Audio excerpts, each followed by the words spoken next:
말씀은 시편 85편의 말씀입니다. 시편 85편의 말씀을 드라마 성경으로 읽겠습니다. 고라 자손의 시, 인도자를 따라 부르는 노래.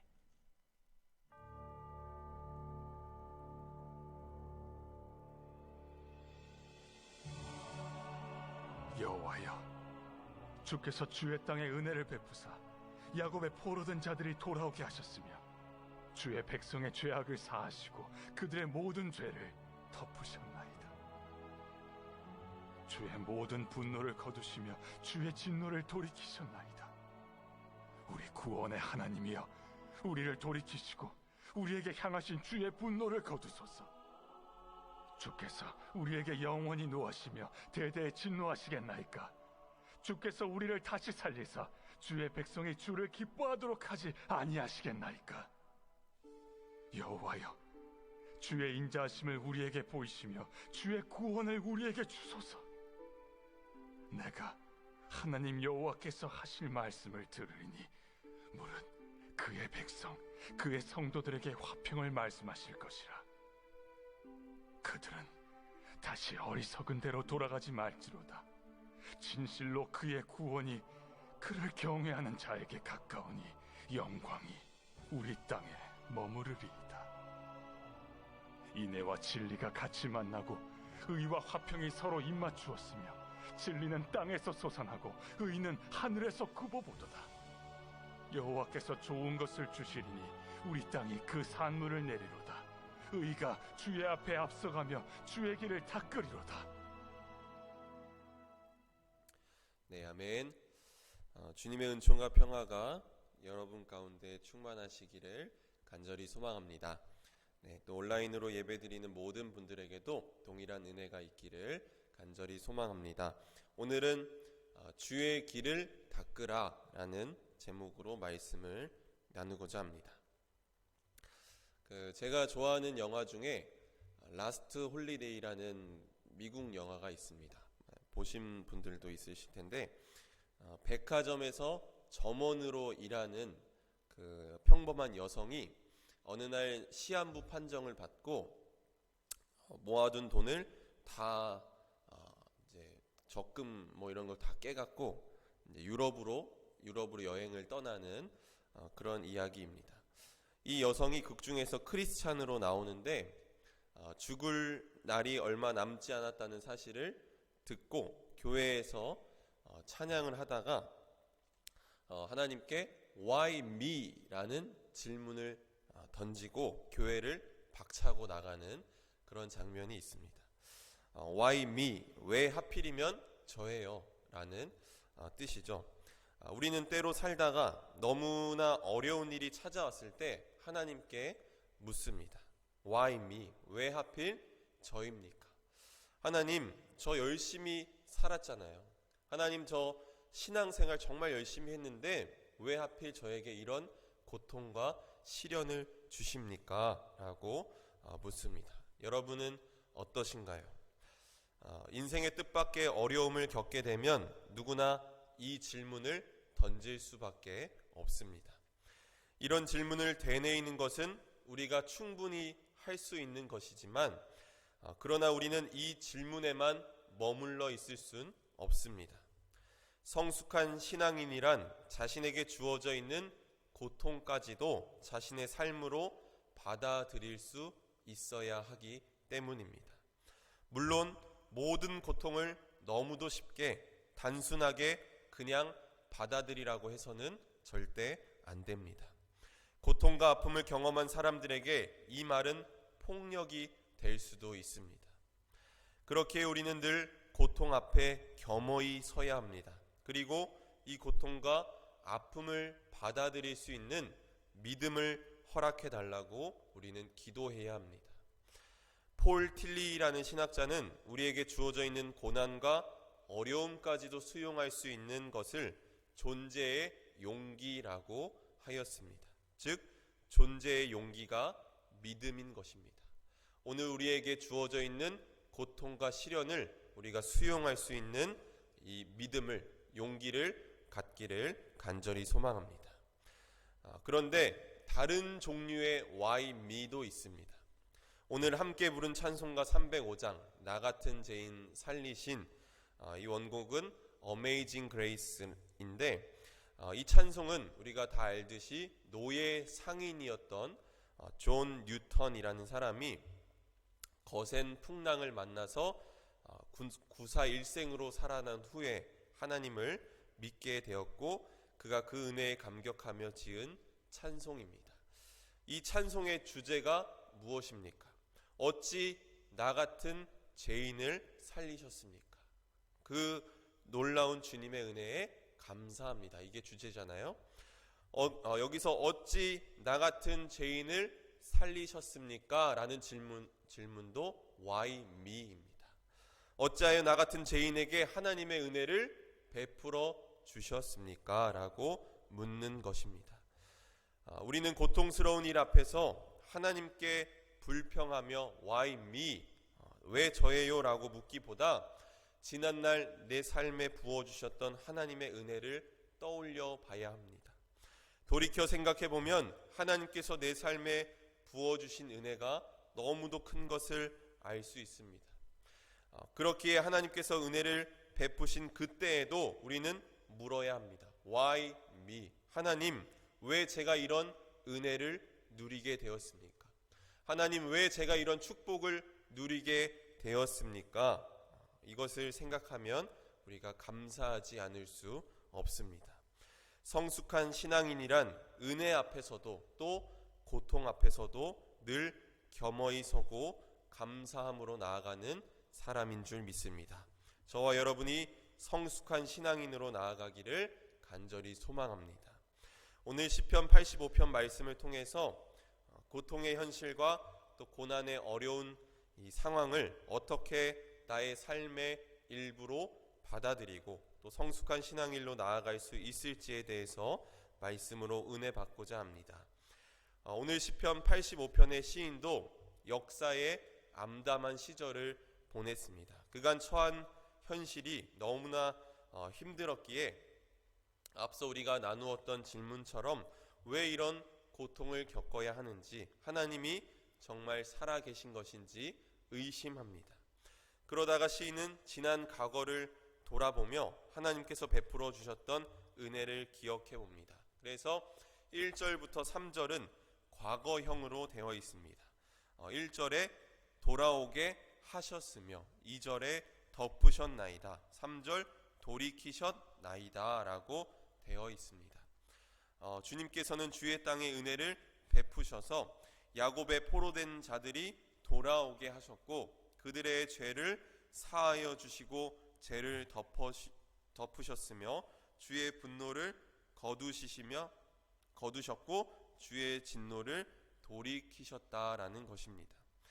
그러니까 야곱의 포로된 자들이 돌아오게 했다는 것을 봐서 이것은 한 개인의 이야기가 아니라 공동체, 민족의 이야기입니다. 어떤 상황을 염두에 두고 말한 것일까요?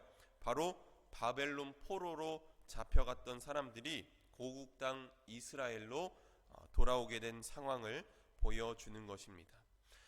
그들은 하나님께 선택을 받은 민족이라는 그 헛된 자부심에만 안주했을 뿐 하나님의 뜻보다는 욕망을 자기의 주인으로 삼았고 우상을 숭배하던 사람들이었습니다. 그들은 결국 심판을 받고 바벨론 포로로 끌려갔습니다. 하지만 어긋난 길로 갔음에도 하나님은 그들을 다시 바른 길로 인도해 내시기 위해서 애쓰셨습니다. 그들이 돌이키기만 하면 백성들의 죄를 사하여 주시고 그들의 상처를 싸매어 주셨습니다. 그런데 여러분, 어긋난 길에서 돌아온 것을 우리는 회개라고 합니다. 이 포로된 자들을 고국 땅으로 돌아오게 하시고 죄를 용서해 주시고 진노를 돌이키신 분이 누구입니까? 바로 하나님이십니다. 돌아오게 하신 주체는 바로 하나님이시라는 것입니다.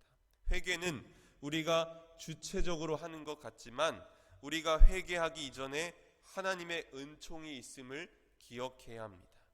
주의 땅에 은혜를 베푸셨다고 했는데 그 은혜가 무엇입니까? 값없이 주어지는 것입니다. 문제는 값없이 주어진 이 은혜를 우리가 너무나도 값싼 은혜로 만들고 있다는 것입니다.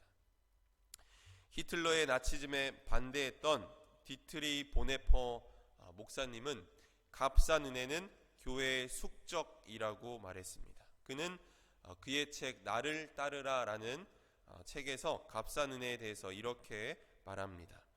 값싼 은혜란 투매 상품인 은혜, 헐값에 팔리는 용서, 헐값에 팔리는 위로, 헐값에 팔리는 성찬, 교회의 무진장한 저장고에서 무분별한 손으로 거침없이 무한정 쏟아내는 은혜, 대가나 희생을 전혀 요구하지 않는 은혜를 의미한다. 이게 무슨 말입니까? 예수를 믿는다고 말하면서도 은혜에 대한 감사함도 없고 아무런 신앙의 변화도 없고 나의 욕망을 위해 은혜를 무분별하게 쏟아낸다는 것입니다.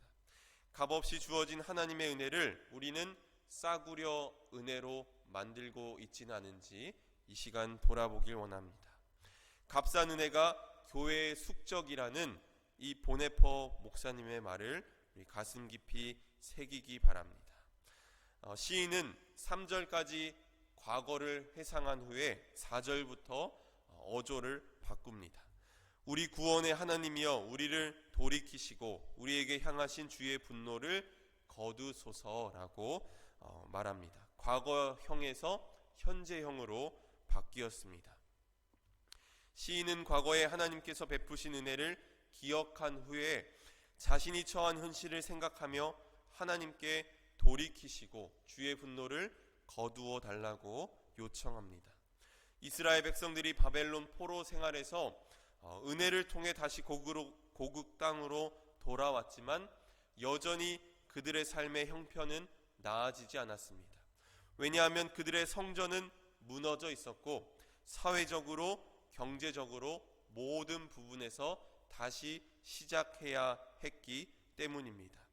그들은 구원받았음에도 여전히 고통은 계속되었습니다. 삶이 여전히 고통스럽기 때문에 주의 분노를 거두어 달라고 말한 것입니다.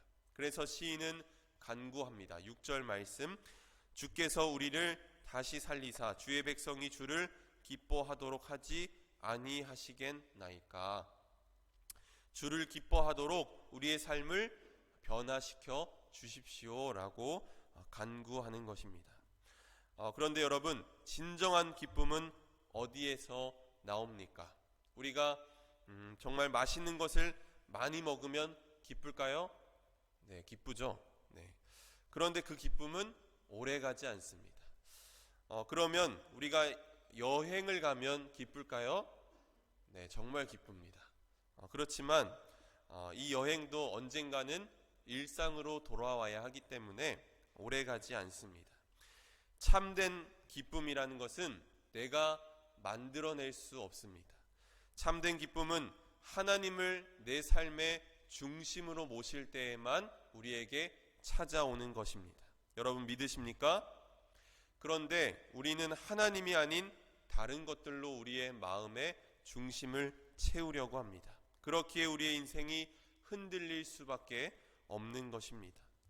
자기 삶의 중심이 있는 사람은 흔들리지 않습니다. 하나님을 우리 삶의 중심으로 모시며 살아가시기 바랍니다. 지금까지 주어는 우리였는데 8절부터 내가라고 말합니다. 학자들은 아마도 말하는 이가 성전 예언자라고 추측합니다. 그는 백성들을 향하신 하나님의 뜻이 평화롭게 하는 것임을 들었습니다.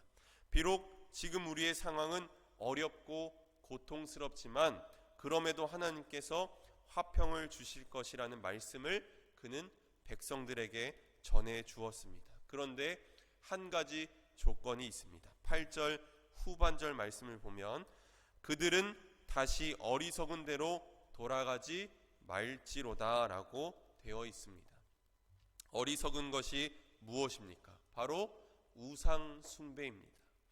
우상이라고 하는 것은 아이돌이라고 하는데 이는 본래 헛것, 실체가 없는 것이라는 뜻입니다. 사람들은 이 실체가 없는 것, 헛것에 자신의 마음을 쏟고 또 자신의 욕망을 채우기 위해서 우상을 숭배합니다. 이 우상 숭배의 문제가 무엇입니까? 우상 숭배의 문제는 결국 하나님이 아닌 다른 것을 자기 삶의 중심에 둔다는 것입니다. 왜 하나님이 아닌 다른 것을 중심에 둘까요? 그것은 앞서 말씀드린 것처럼 우상을 숭배하는 심리는 자기의 욕망을 채우고 싶어하는 그 마음 때문입니다. 그래서 어떤 이는 출세가 우상이 될 수가 있고, 또 어떤 이는 돈이 우상이 될 수가 있고, 또 어떤 이는 자녀가 우상이 될 수도 있습니다. 우상 숭배의 또 다른 문제는 이웃과의 관계가 파탄날 수밖에 없다는 것입니다. 욕망은 언제나 배타적입니다. 내가 많은 것을 갖기 위해서 다른 사람의 것을 빼앗아야 하고 그들이 갖지 못하게 해야 합니다. 그래서 과도한 욕망 앞에서는 이웃이 존재할 수가 없습니다. 그러므로 하나님이 그의 백성들에게 가지고 계신 계획은 화평이기 때문에 우상 숭배로 돌아가서는 절대 안 된다는 것입니다. 어리석은 대로 돌아가지 않을 때 어떤 일이 일어납니까? 우리 9절 말씀 함께 읽어보도록 하겠습니다. 9절 말씀 함께 읽습니다. 시작.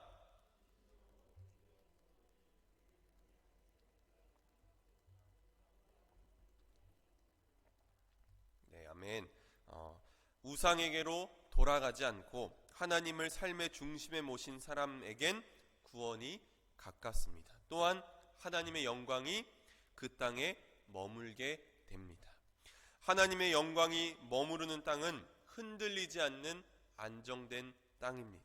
시인은 흔들리지 않는 땅의 모습을 10절에서 이렇게 설명합니다. 인애와 진리가 같이 만나고 의와 화평이 서로 입맞추었으며 라고 이야기합니다. 인애, 진리, 의, 화평, 이 네 가지가 무엇일까요? 이것은 하나님께서 우리에게 선물로 주시고자 하는 것이기도 하지만 하나님께서 이 땅에서 실현하고자 하시는 하나님의 뜻입니다.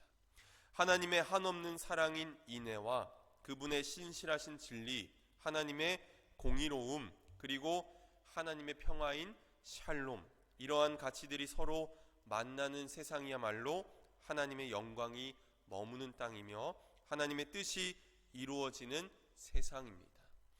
사랑하는 성도 여러분, 인생을 살다 보면 뜻하지 않는 어려운 순간을 만나고 또 그로 인해 우리는 넘어지고 쓰러집니다.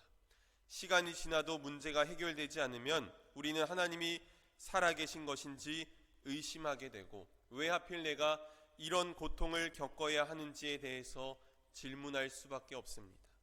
그러나 이러한 고통의 현실 앞에서 먼저 하나님께서 베푸신 은혜를 기억하시기 바랍니다. 그 은혜는 결코 값싼 은혜가 아닙니다. 또한 고통의 현실 속에 있을 때야말로 하나님을 우리의 삶의 중심으로 모시기 바랍니다. 하나님을 삶의 중심으로 모신 사람들은 흔들리지 않습니다. 하나님을 삶의 중심으로 모신 사람에게는 참된 기쁨이 솟아나올 것입니다. 또한 하나님은 우리가 고통의 현실에만 안주하기를 원하지 않으십니다. 하나님은 하나님을 삶의 중심에 모시고 그분의 영광이 우리가 머무는 곳 어디에서든지 하나님의 영광이 머물기를 원하십니다. 그렇기에 사랑과 진실, 정의와 평화는 오늘 우리 가운데서 시작되어야 합니다. 고통받는 이웃들을 내가 진심으로 사랑해야 하고, 우리 속에 거짓된 것들을 버리고 진실로 행하며 불의한 것들을 패하고 하나님의 정의를 내세우고 나눔과 섬김을 통해서 평화로운 샬롬의 세상을 만들어갈 때 하나님의 영광이 우리 가운데 머물게 될 줄 믿습니다. 오늘 시편 85편의 13절 말씀은 성숙한 신앙인이 가야 할 길을 분명히 보여주고 있습니다. 우리 13절 말씀 마지막으로 함께 읽도록 하겠습니다. 시작. 의가 주의 앞에 앞서가며 주의 길을 닦으리로다.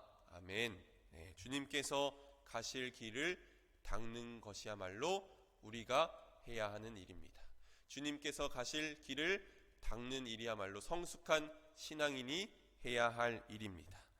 사랑과 진실, 정의와 평화가 오늘 우리가 머무는 곳 어디에 있어든지 우리가 실천했을 때 하나님의 영광이 우리가 머무는 곳에 임할 줄 믿습니다. 이 거룩한 소명에 응답하여 우리가 있는 곳이 어디든지 하나님의 영광이 머물게 되기를 주님의 이름으로 간절히 축원합니다. 네, 함께 기도하겠습니다. 우리의 연약함마저도 긍휼함으로 품어주시는 주님, 우리는 뜻하지 않은 일들로 인해서 불평하고 원망하고 또 하나님을 의심하며 살아갑니다. 왜 하필 내가 이런 고통을 겪어야 하냐고, 왜 하필 이런 어려움이 내게 찾아왔는지 묻고 또 묻습니다. 하나님, 고통의 현실 앞에서 겸허히 설 수 있는 마음을 허락하여 주십시오. 고통과 어려움도 우리 삶의 일부임을 받아들일 수 있는 용기와 믿음을 허락하여 주시옵소서. 무엇보다 주님의 은혜를 기억하게 하시고 다른 어떤 것이 아니라 하나님을 우리 삶의 중심에 모시며 살게 하여 주시옵소서. 사랑과 진실, 정의와 평화를 실천하며 살게 하셔서 하나님의 영광이 이 땅 가운데 머물게 하시고 주의 길을 예비하고 그 길을 닦으며 사는 저희들이 되게 하여 주옵소서. 특별히 저 멀리 튀르키예 또 땅에 또 시리아 땅에 주님의 긍휼을 베풀어 주시고 그들의 아픔과 고통 가운데 주님의 은총과 평안을 더하여 주시옵소서. 오늘 이 예배 가운데 구별하여 귀한 예물 드리오니 하나님 연락하여 주시기를 원합니다. 특별히 청년부 겨울 수련회를 위해서 사랑으로 하나 되고 은혜가 넘치는 청년부 겨울 수련회가 되게 하시고 또 예수님과 함께 걷는 삶을 경험하는 시간이 되게 해달라는 마음으로 하나님 감사하며 하나님께 예물 드리오니 하나님 이 기도 제목대로 하나님 응답하여 주시옵소서. 우리 청년부 수련회 가운데 하나님 함께 하셔서 우리 청년들 주님의 권능과 또 도우시는 손길을 경험할 수 있도록 하나님 인도하여 주시옵소서. 오늘도 우리 가슴에 소망을 품고 기도합니다. 하나님께서 응답하실 것이라는 담대한 믿음과 용기를 허락하여 주시옵소서. 나의 기도하는 것보다 더 크고 놀랍게 응답하실 줄 믿사오며 예수 그리스도의 이름으로 간절히 기도합니다. 아멘.